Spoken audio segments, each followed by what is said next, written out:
Good afternoon, everyone. Thank you so much for waiting just a few minutes.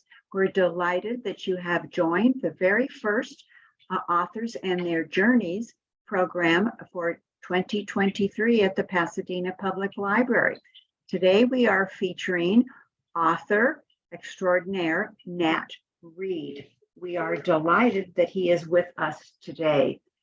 Today, you are going to discover little-known facts about Pasadena from author and researcher Nat Read as he discusses his most recent book, 100 Years in Pasadena, the University Club, 1922-2022. We have a copy of the book. I'm showing it to you right now. We have a copy of the book that you are able to check out from the Pasadena Public Library. It's an absolutely beautiful book. It has all sorts of information in it, not only about the University Club, but about clubs in Pasadena, particular clubs like the University Club throughout the United States, and little known facts about Pasadena's history. Perhaps you have already attended one of Nat Read's programs that we did at the library, Don Benito Wilson, From Mountain Man to Mayor. And he also did the book on the Jonathan Club story. His writing has appeared in the Wall Street Journal, Saturday Evening Post, Reader's Digest, Good Housekeeping, Los Angeles Times, Los Angeles Magazine, Chicago Sun-Times, and many, many more. He is a professional public speaker, a history graduate of Austin College in Texas. He was an exchange student to the Soviet Union where he was arrested by the KGB. That must have been quite an experience. He marched with Dr. Martin Luther King. He is a retired Navy captain, stand-up comic who appeared at the Ice House Comedy Store in Improv, and was a reserve LAPD street cop working gang suppression in Watts, an undercover vice in Hollywood. He was one of the fewer than 100 people to stand at both poles, North and South Pole. He has served on 27 nonprofit boards, including that of the University Club. We are absolutely delighted to welcome Nat Read today to the Pasadena Public Library to present a wonderful talk about everything in Pasadena. Maybe you had the opportunity to read the great article in Pasadena Now today. So welcome, Nat. You need to unmute, please.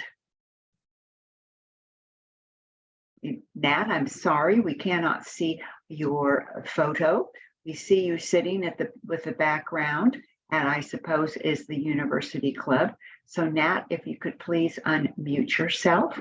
So I'll talk a little bit more about the book as he's unmuting himself. How about this? That's perfect, Nat. Okay. That's absolutely perfect. We're ready to go. Okay. Well, thank you. Thank you for your patience.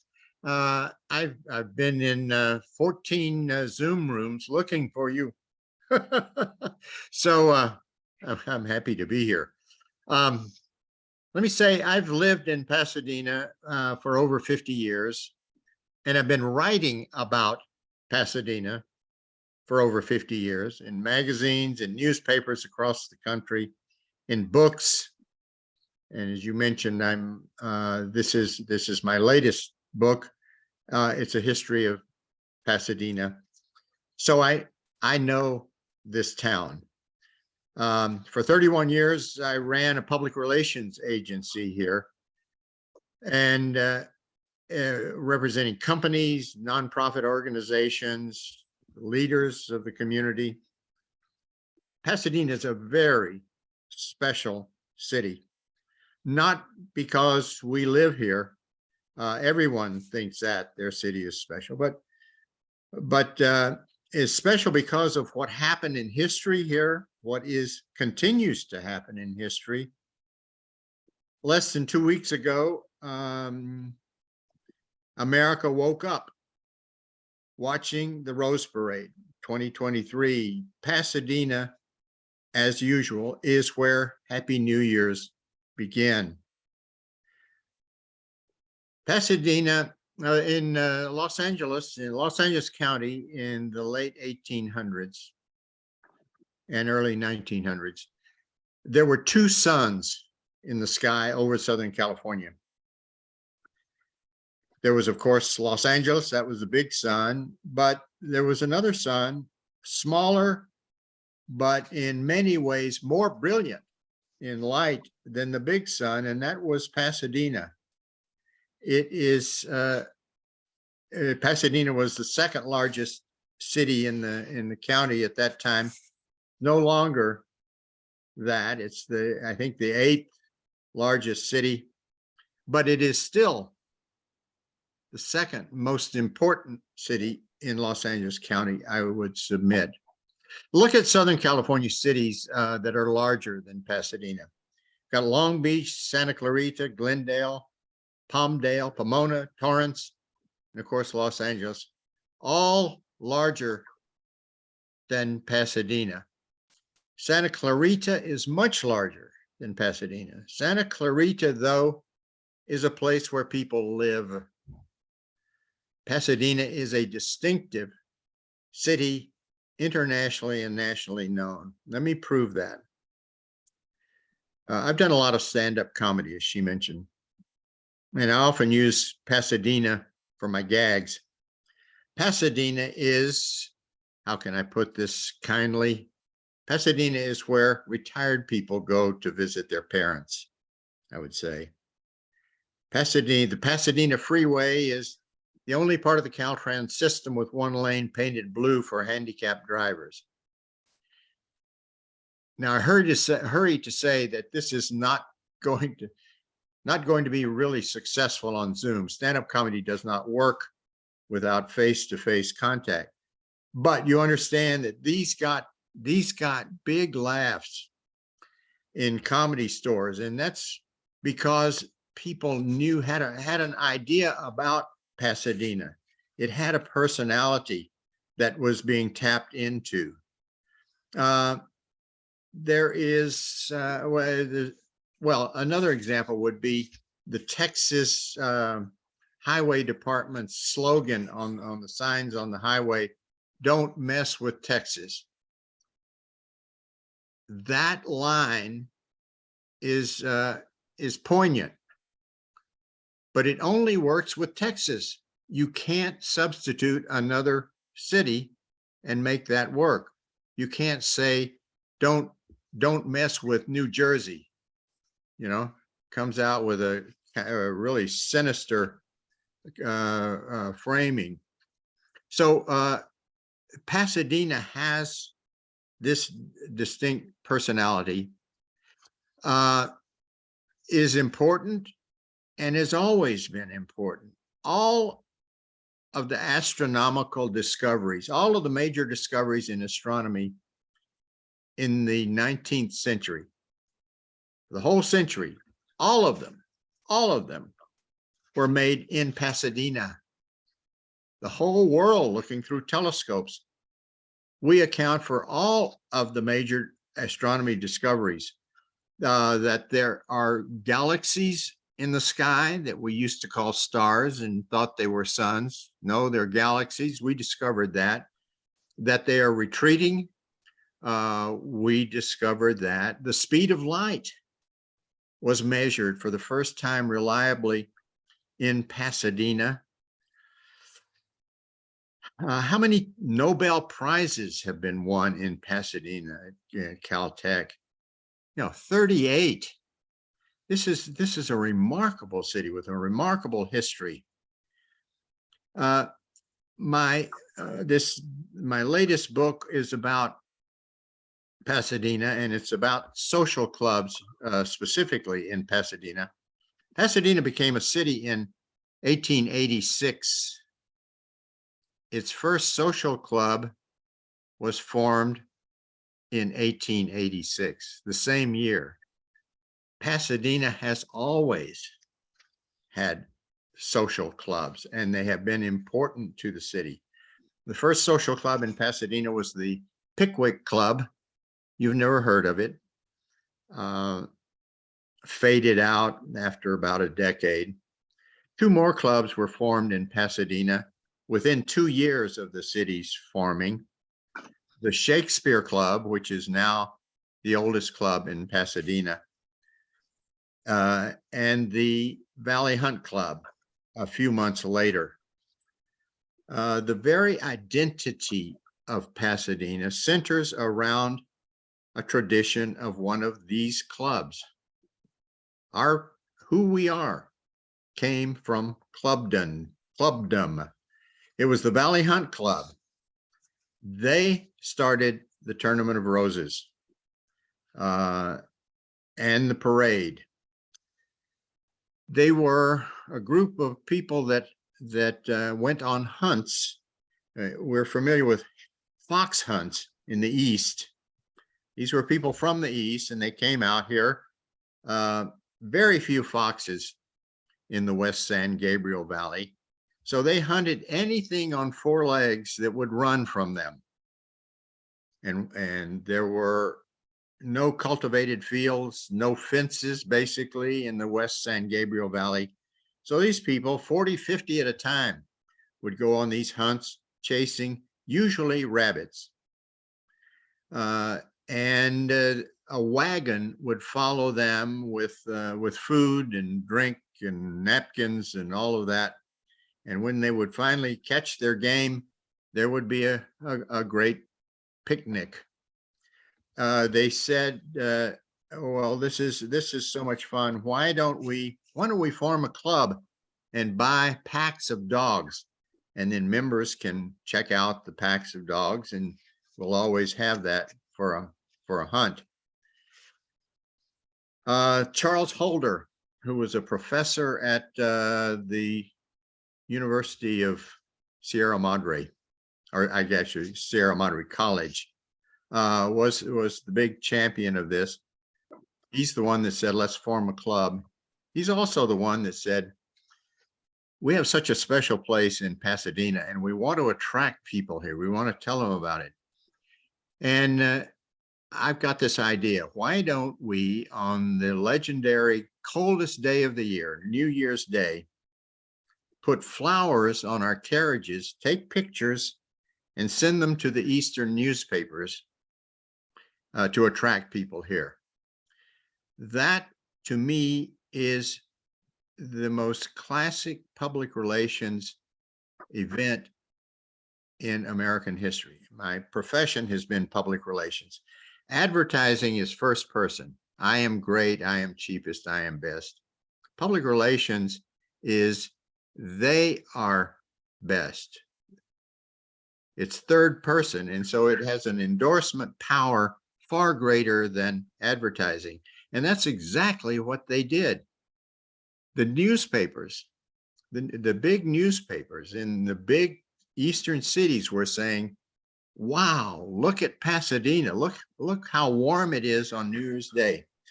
And that became then our Rose Parade.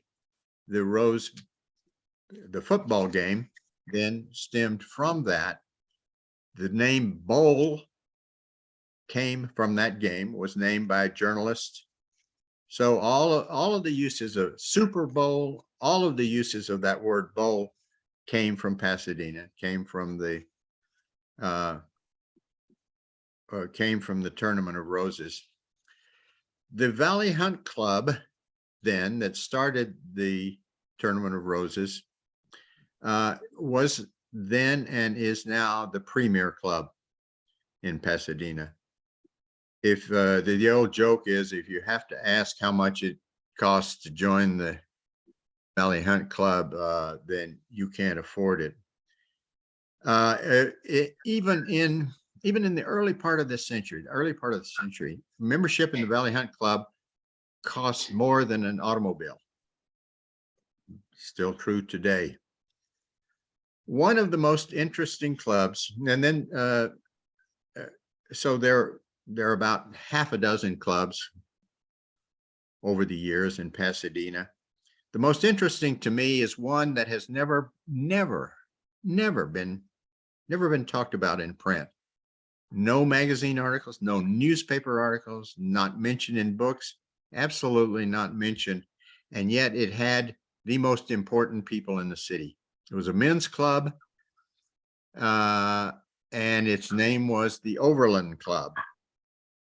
And this is where the important men in the city, men only, important men in the city, went to for boys to be boys. There were 3 bedrooms above the bar. This 15-foot long, 15-foot bar, which was their altar. And they came there for their midday communion around this bar. And what went on in that club was known only to those men. I was able to find one of the members of that in his mid-90s, an old friend of mine. And I said, well, what about women? Were there events with the wives? He said the only women at the Overland Club were naked women. Said, so their Christmas party was women who were barefoot all over and who didn't mind being touched. That was part of the arrangement. And of course, there were the 3 bedrooms upstairs. This is where the leadership of the city gathered. The mayor and city council worked out what they were going to do in the public meeting that would follow. This went on for years, and nobody talked about it, but that's in the book. What I promised, what you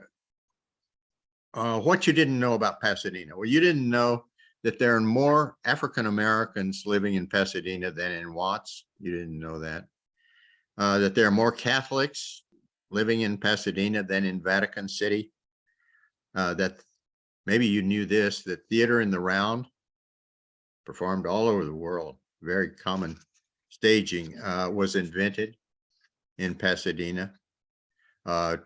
You did know probably that Trader Joe's started here, that Panda Inn was here first. I want to mention the zenith of Pasadena and its nadir. You may know about its zenith. That was the late 1800s, early 1900s, when Millionaires Row, one of the wealthiest streets in America, probably in the world, up and down South Orange Grove Boulevard. And this is where rich people from the East and Midwest wintered. They came here, they lived here half the year, lived here during the winter, and then went back to their places there. The nadir came in late 1960s, early 70s. The Compton had been a city of mixed races, very stable city, and suddenly there was a wave of blockbusting. And it turned in a very short time to predominantly Black and unfortunately lower socioeconomic. The signs, the telltale signs that Compton experienced were being experienced in Pasadena, and there was a panic, and there was blockbusting here. And it fortunately was a short time in our history, but it was very, very serious and a very great threat. Chip Jacobs, another author in Pasadena, is publishing a book, and it will also talk about this nadir period of Pasadena. It was it was turned around when 3 different major institutions were attracted to Pasadena. The Ralph M. Parsons Engineering Company, the telephone company, and the Bank of America Card Center. Those came in, turned the city around, the economy improved, but Pasadena had a very severe moment in history that most of us have forgotten about or never knew about. So let me just summarize just a few other elements of Pasadena. One of them that I like, that I treasure, is the Caltech pranks. And I don't know if you've heard of them or not. In early history, early in the 20th century, Pasadena had a bridge over the Arroyo down south of where the bridges are now, and it outlived its useful purpose. So they were going to dynamite it. Caltech students found out about that and said, "Well, we can do that for them." And they brought dynamite to the bridge, and more dynamite than they needed, actually, and it damaged 300 houses around the Arroyo. Another of their pranks was the streetcar company was going to cancel their late night trains. Well, the students depended on those. They were very upset. So they set up, they slowed the train by a man pretending to be old and crippled. And while he was struggling to get on the front of the train, they were welding the rear wheels to the tracks. And it was very difficult for the company to get that free. They had to bring out a crane, and then the Rose Bowl. It holds world's records in football, in soccer, World Cup, in rock concerts of all kinds. This is such a great story and such a long story. We've got to hold it to that. So that's just a taste of Pasadena, why it's great, and maybe a few things you didn't know about Pasadena. Thanks so much for inviting me. Thank you so much, Nat. Fabulous information. As you said, things that we don't know about or we had kind of an inkling of. So you talked about the Shakespeare Club. Can you tell us more about what the Shakespeare Club did? And while I'm asking Nat these questions, if you would like to put your questions in chat, I would be very glad to ask your questions. I'm sure you have questions. And also, I forgot to say at the very beginning, Nat did agree to record this so that we could share it on Pasadena's Library's Facebook page, and also on YouTube, so that more people had the ability to listen to the program today. So tell us something about the Shakespeare Club, and then we want to know more about the University Club. The Shakespeare Club, wonderful club, formed in, I think, 1888. It's still in existence. Has a magnificent clubhouse that's right in the shadow of the 9th District Federal Court. In its early days, it had membership well over 1,000. It had huge auditorium for the cultural programs that it staged. It does not have that high a membership before, but it still has a glamorous mansion as a clubhouse, active, wonderful club. Then you wanted a word about the University Club? Yes. The University Club was the most spectacular club in Pasadena history in its early days in terms of its membership. Just of the first 10 presidents of the University Club, three of them were former university presidents. It had a Nobel Prize winner, one of its vice presidents. Just a stellar lineup of luminaries. Charles Richter was there.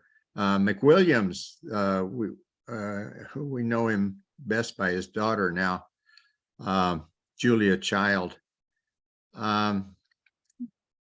Just unbelievably famous people. And they were mostly from Caltech.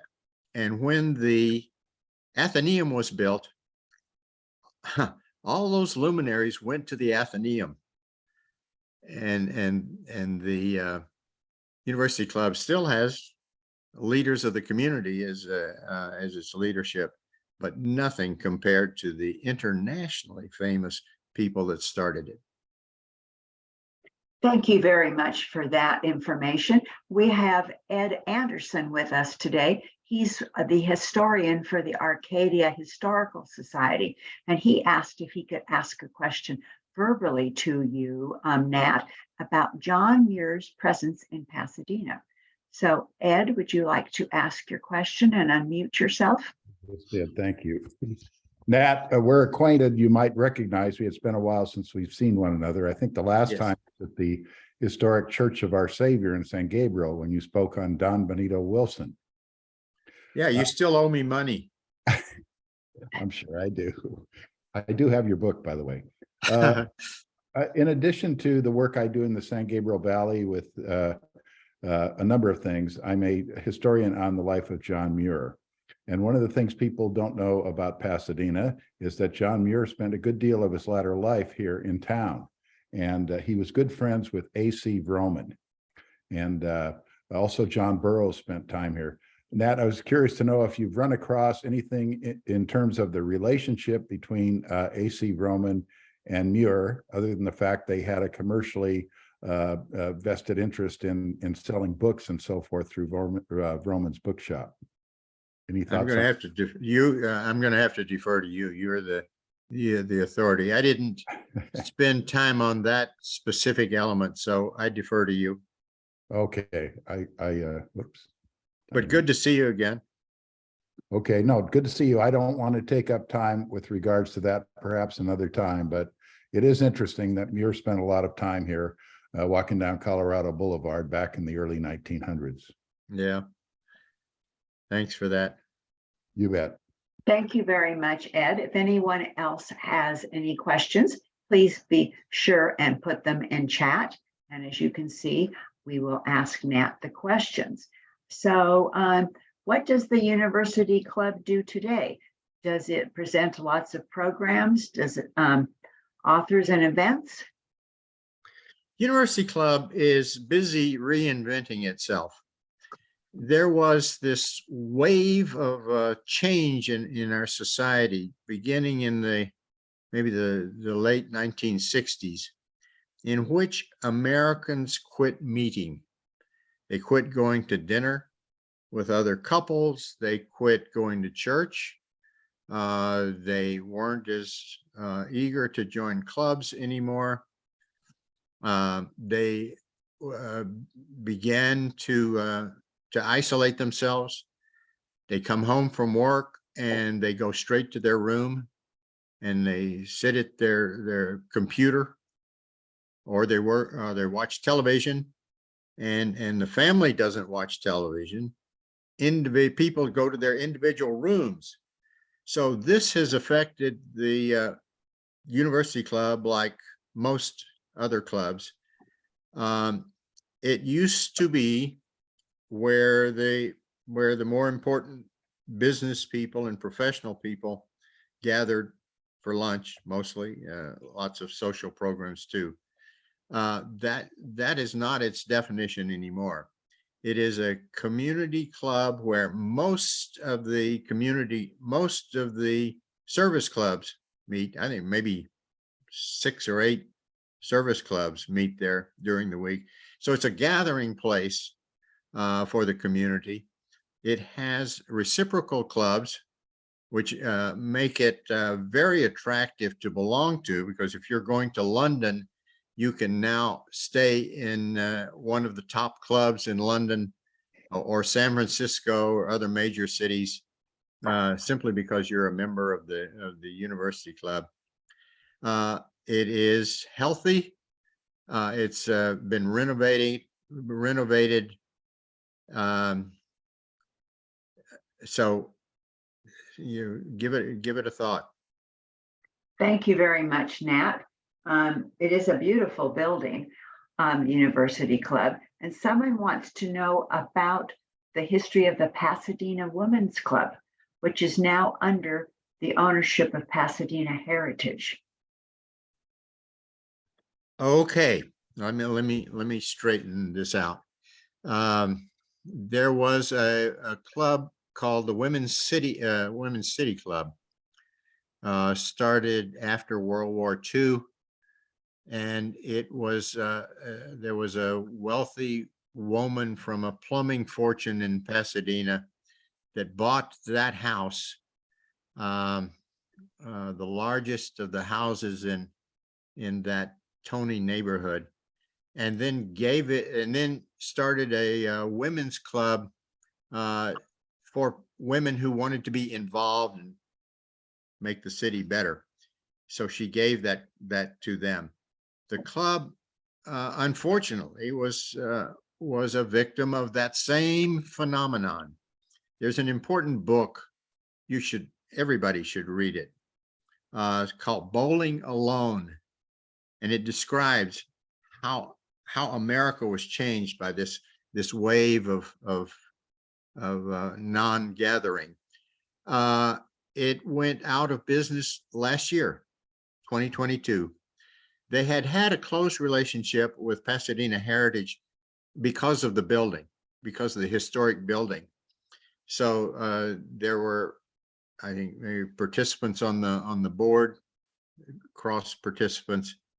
And so when it came time for them to turn out the lights and lock the door, Pasadena Heritage those were the people they knew and had worked with. And so they gave that to Pasadena. It is now the home of Pasadena. And I think there's such irony. It's right across the street from the University Club. The University Club was where the movers and shakers and the builders of Pasadena gathered. The people who built all of the major icons in Pasadena, City Hall, the Grand City Hall, the Civic Center, just go down the list. It all came from these community leaders and architects.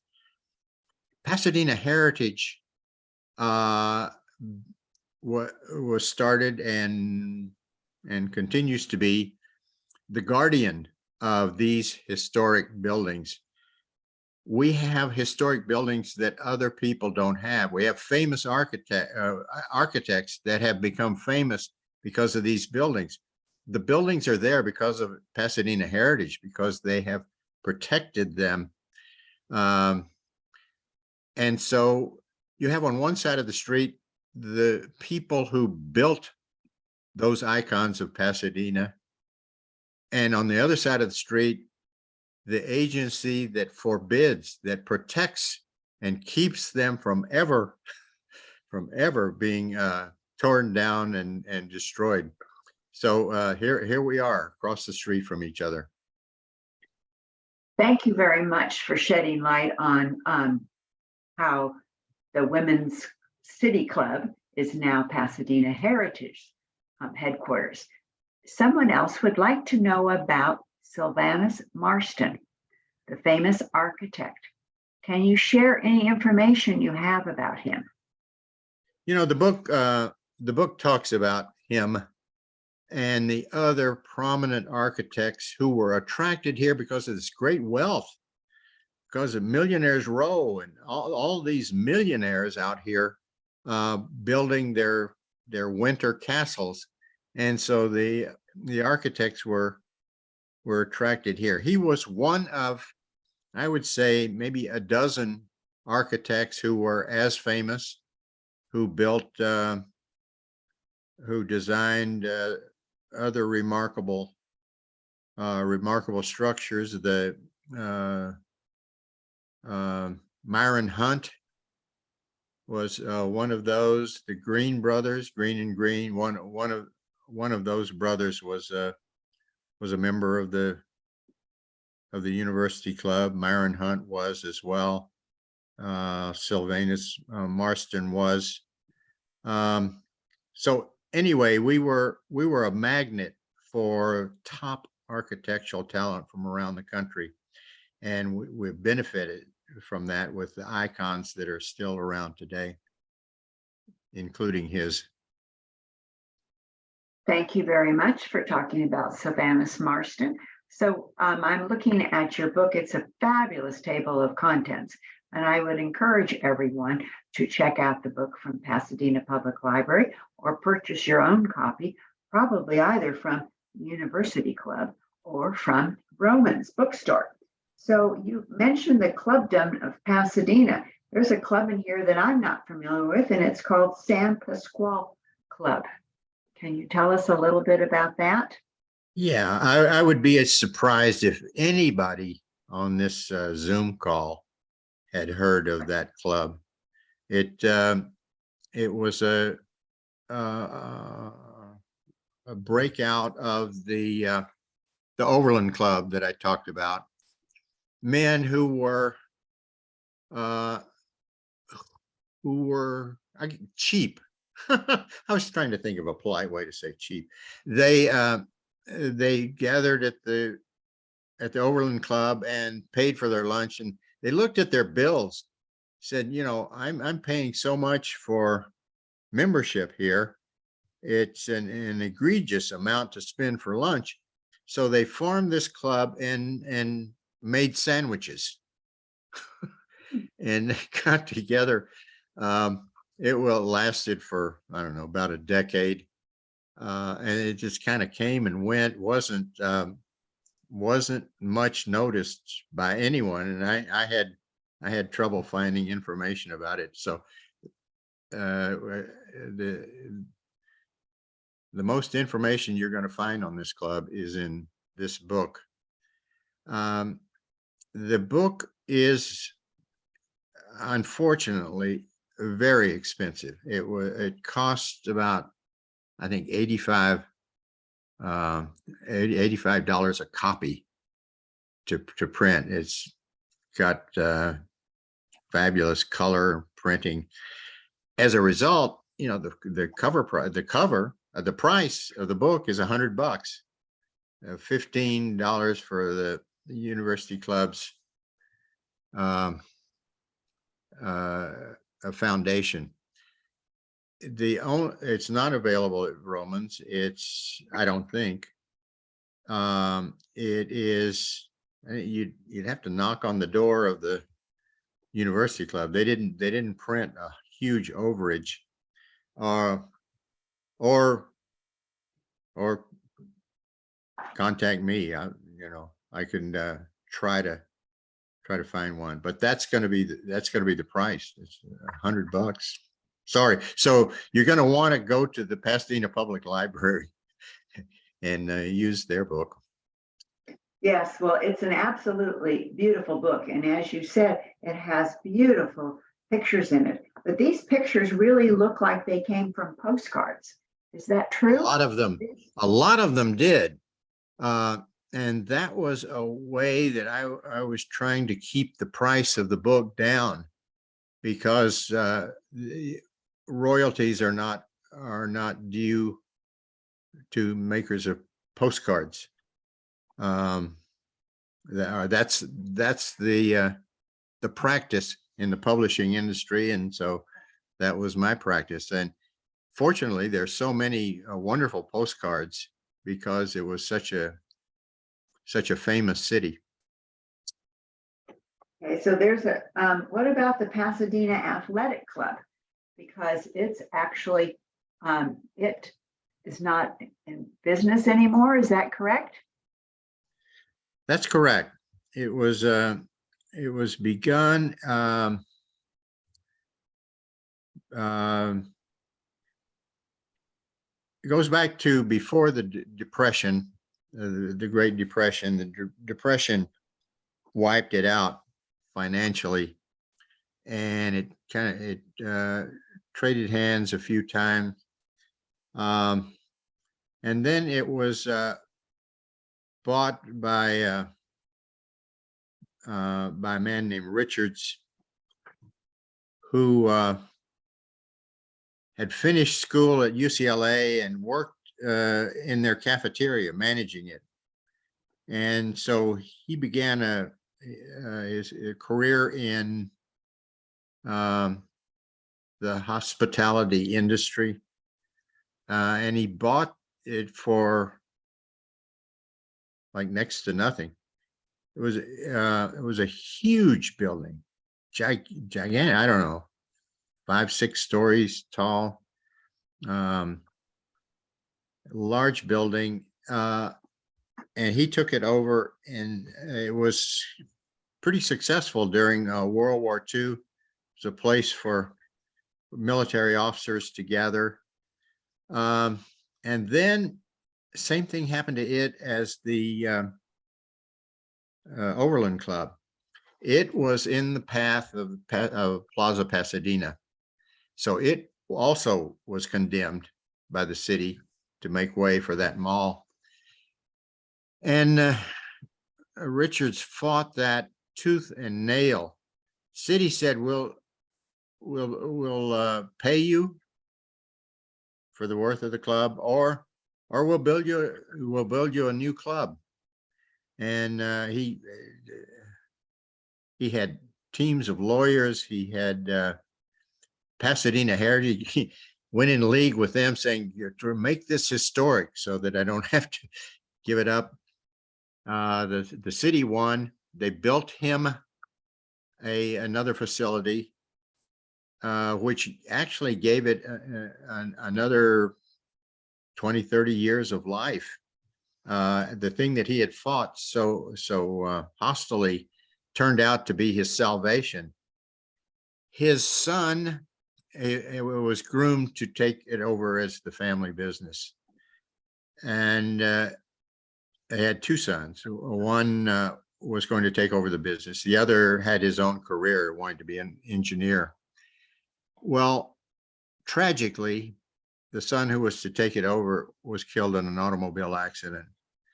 And it fell to the son who wanted to be an engineer to, he was stuck with this family resource, and he didn't want to run the club. He wanted to be an engineer.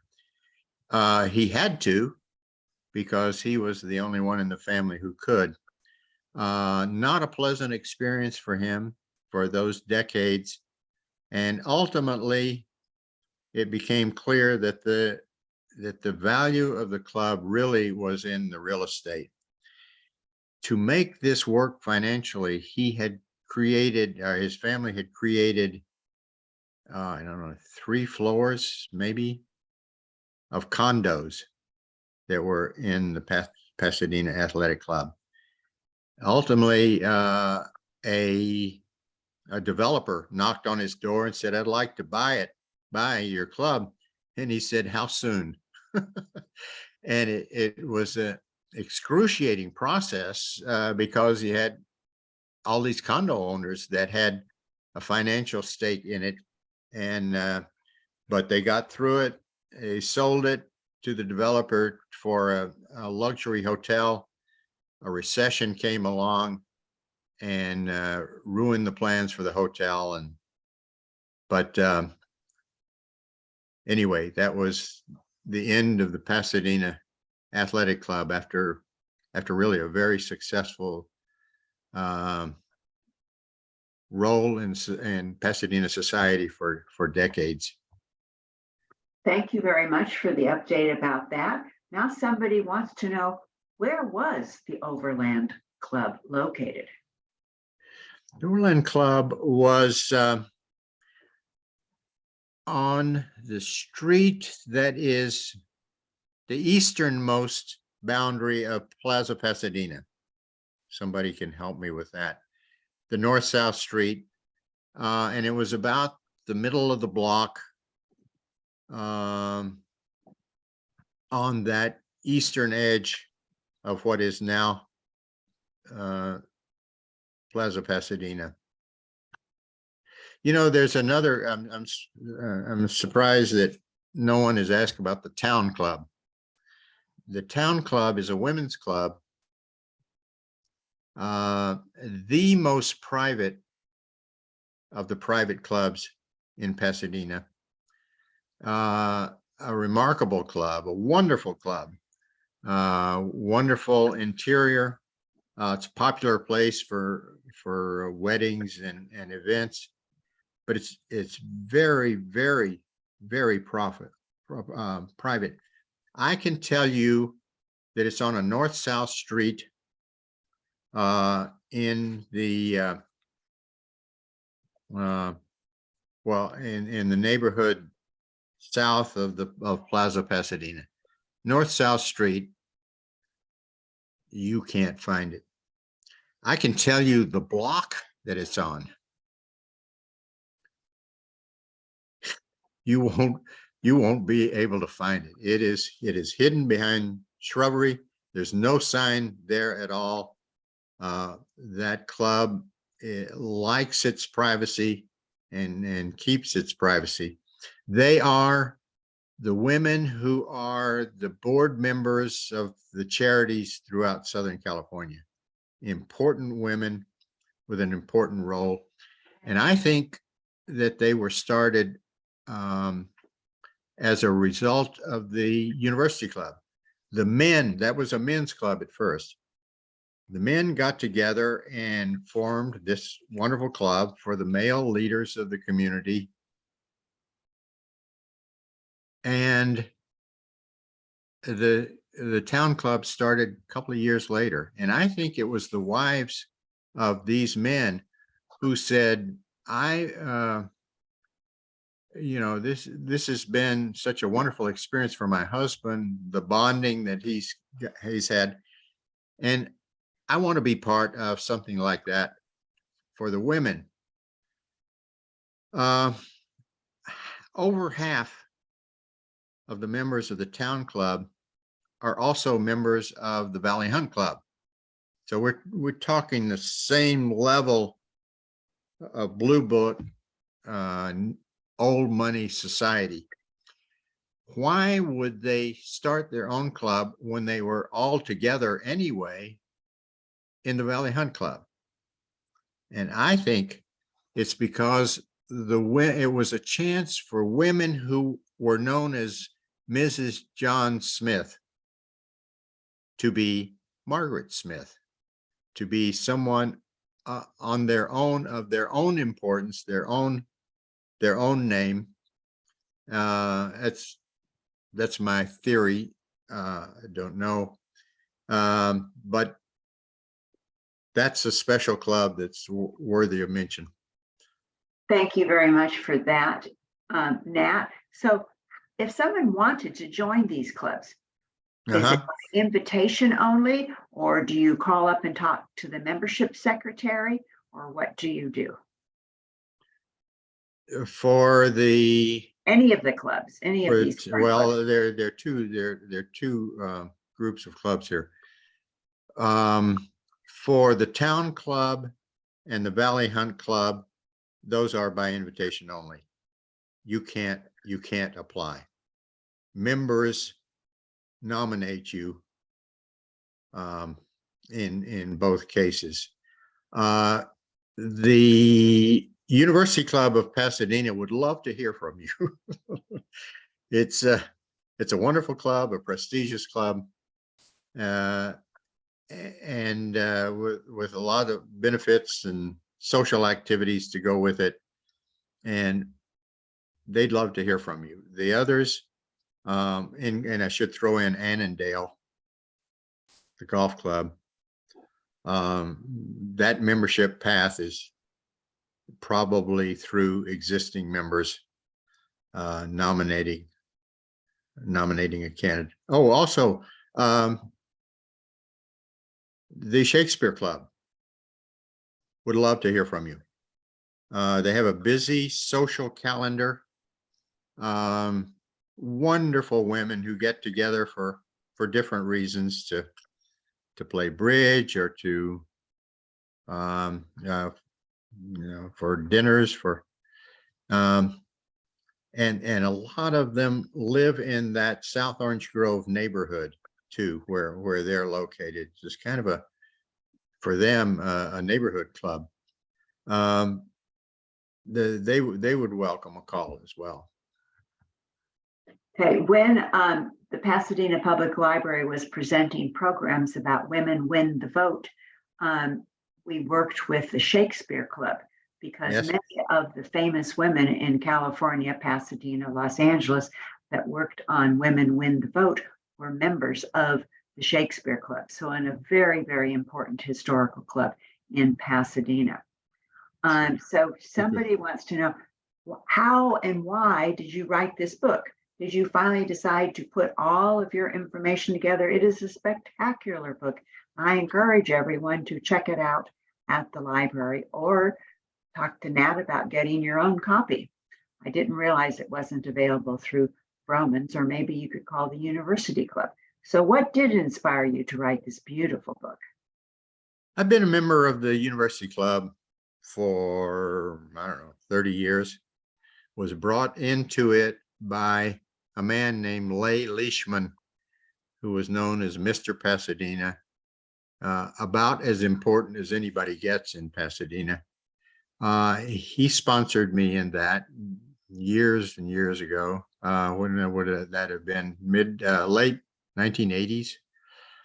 And in that club were round tables, community tables, about 6 or 8 of them. And different groups would get together for lunch at those tables. There was a doctor's table. There was the judge's table. Only judges sat at that. There was a Rotary table for members of the Rotary Club.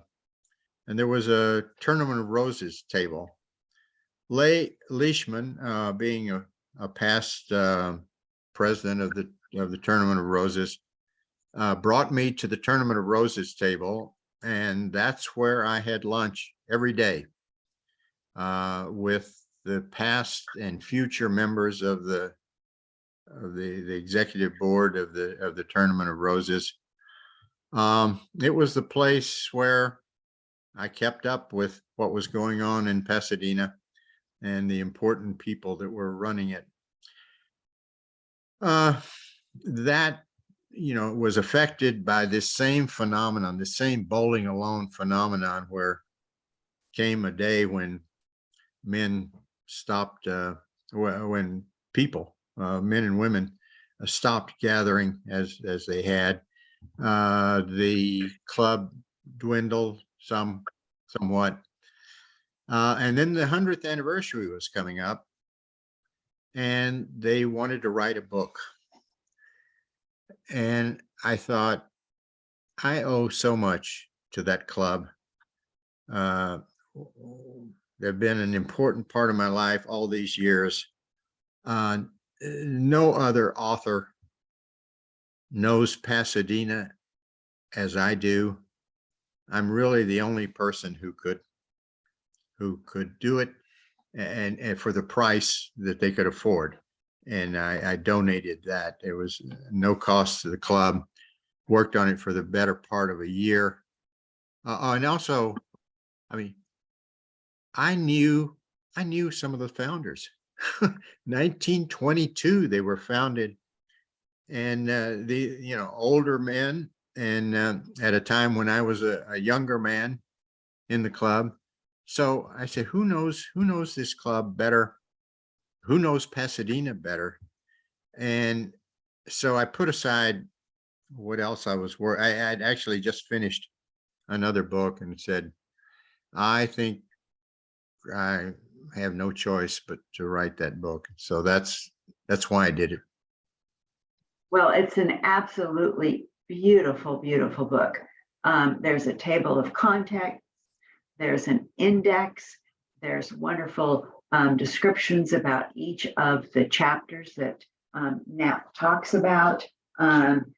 And the chapters, I'll just read to you what the different chapters are to give you an idea what it is. The University Club's first century, a star-studded membership, the Clubdom of Pasadena, so many university clubs, early Pasadena, and summing it up. So I encourage you to go to the library, call the University Club, and see if you possibly can get a book if you're interested in it. And it is an absolutely spectacular book. And I thank Nat Read for being our first author in our Authors and Their Journey series for 2023. So I hope you join us for the rest of our authors. We have one next Tuesday as well, followed by one on Thursday, and then one at the end of the month in January. You can get all this information in Off the Shelf. You go to the Pasadena Public Library's website and go to Off the Shelf, or you can come into the library and pick up a paper copy of Off the Shelf that's absolutely beautiful as well. This is what it looks like, and all of our libraries have a paper copy. And it's also with your library card, you can select to get an e-copy. So you have many ways of getting our wonderful information about the programs. Also, I want to remind you that we're coming up in March for One City, One Story. Our author, Nadia Hashimi, will be here on Friday, March the 23rd, and at 7 o'clock at the First Presbyterian Church in Pasadena on Colorado Boulevard. The book is Sparks Like Stars. We have that available at our library, and we will be having special programs about that book as well. It takes place in Afghanistan.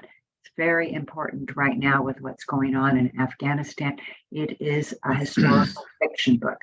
So thank you, Nat, very much for participating today.